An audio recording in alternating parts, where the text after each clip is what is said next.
आज मैं फिर से इनपेज का दूसरा सबक लेकर हाजिर हुआ हूँ। पहले सबक में मैंने आपको इनपेज का तारुफ और उसी तरह इनपेज के स्क्रीन का तारुफ कराया था कि इनपेज के स्क्रीन के किस हिस्से को क्या कहा जाता है। तो आइए आज हम देखने वाले हैं टूल बार को। सबसे पहले हमें इनपेज को ओपन कर लेना है। उसके बाद आप देखेंगे कि इस हिस्से को यहाँ से लेकर यहाँ तक के हिस्से को टूल बार कहते हैं। इसमें हम सबसे पहले देखेंगे एरो टूल को।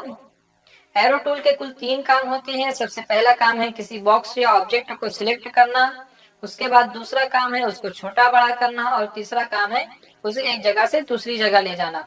तो अगर आप कोई बॉक्स बनाते हैं और उसे एडिट करना चाहते हैं या छोटा बड़ा करना चाहते हैं या बॉक्स पर किसी भी तरह का काम करना चाहते हैं तो उसके लिए सबसे पहले आपको एरो टूल पर जाना होगा। तो आइए एरो टूल को समझने के लिए हमें बॉक्स बनाना पड़ेगा। तो हम सबसे पहले इस टूल के जरिए से बॉक्स को बना लेते हैं। इस टूल का नाम है टेक्स्ट बॉक्स टूल।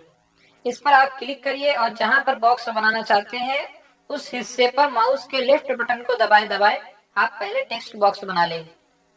अब अगर आपको इस बॉक्स को छोटा या बड़ा करना है या डिलीट करना है या एक जगह से दूसरी जगह ले जाना है तो इसके लिए आपको एरो टूल का इस्तेमाल करना पड़ेगा। तो आइए हम सबसे पहले एरो टूल पर क्लिक कर लेंगे और उसके बाद इस बॉक्स पर जैसे ही क्लिक करेंगे ये सिलेक्ट हो जाएगा। इसके पहचानने का तरीका ये है कि कौन सा बॉक्स सिलेक्ट है। तो इससे आप देखेंगे कि इसके चारों तरफ इस तरह से नोट्स आ जाएंगे। तो इसका मतलब ये है कि बॉक्स आपका सिलेक्ट है। अब अगर आप इसको छोटा या बड़ा करना चाहते हैं तो आप अपने माउस को किसी भी नोट्स से टच करें। जैसे ही आप किसी नोट्स से माउस को टच करते हैं वैसे ही आपके माउस का इंटरशेप चेंज हो जाता है, जैसा कि आप यहाँ देख रहे होंगे। अब इसको नोट्स पर रखकर माउस के लेफ्ट बटन को दबाए दबाए आप खींचकर जितना चाहे उतना छोटा बड़ा कर सकते हैं। इसी तरह आप ऊपर से भी कर सकते हैं और इसके अलावा अगर आप किसी कोने पर माउस रखकर छोटा या बड़ा करते हैं तो आप इसे चारों तरफ से छोटा या बड़ा कर सकते हैं। और अगर आप इस बॉक्स को एक जगह से दूसरी जगह ले जाना चाहते हैं तो आप नोट्स के अलावा बॉक्स के किसी भी हिस्से पर क्लिक करे जहां ले जाना चाहते हैं वहां ले जा सकते हैं।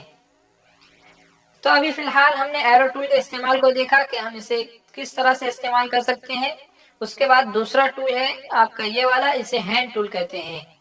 इसका काम ये है कि आप फाइल को राइटिंग मोड में यानी लिखने के मोड में ला सकते हैं।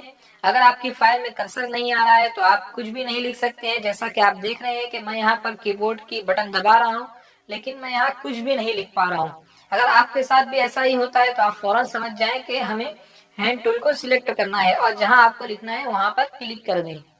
जैसा कि आप यहाँ देख रहे होंगे कि यहाँ पर एक कर्सर आ रहा है, इसे कर्सर कहते हैं। जब यह आए तो समझ लीजिए कि अब आप लिख सकते हैं।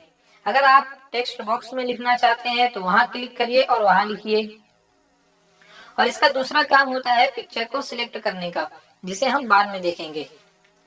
इसके बाद ये वाला टूल है, इसे रोटेटिंग टूल कहते हैं।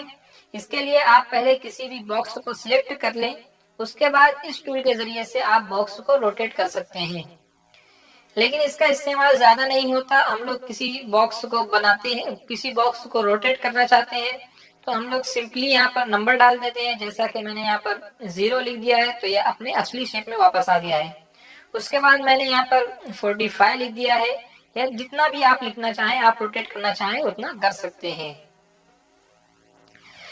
तो दोस्तों आज हमने 3 टूल के बारे में बात की। आप इसको अच्छी तरह से समझ लें, अच्छी तरह से देख लें। जैसा कि हमने एरो टूल का काम बताया, हैंड टूल का काम बताया और रोटेटिंग टूल के बारे में बताया। तो चलिए आज मैं अपना सबक यहीं पर खत्म करता हूँ। खुदा हाफिज। इससे पहले कि मैं आपसे जुदा हूँ आपको बता दूं कि अगर आपको मेरा वीडियो पसंद आया तो उसे लाइक करें, शेयर करें और मेरे यूट्यूब चैनल को सब्सक्राइब करें। और अगर कुछ पूछना हो तो आप मेरे कमेंट बॉक्स में लिखिए, मुझसे राब्ता करिए। इंशाअल्लाह मैं आपकी पूरी रहनुमाई करूंगा। खुदा हाफिज।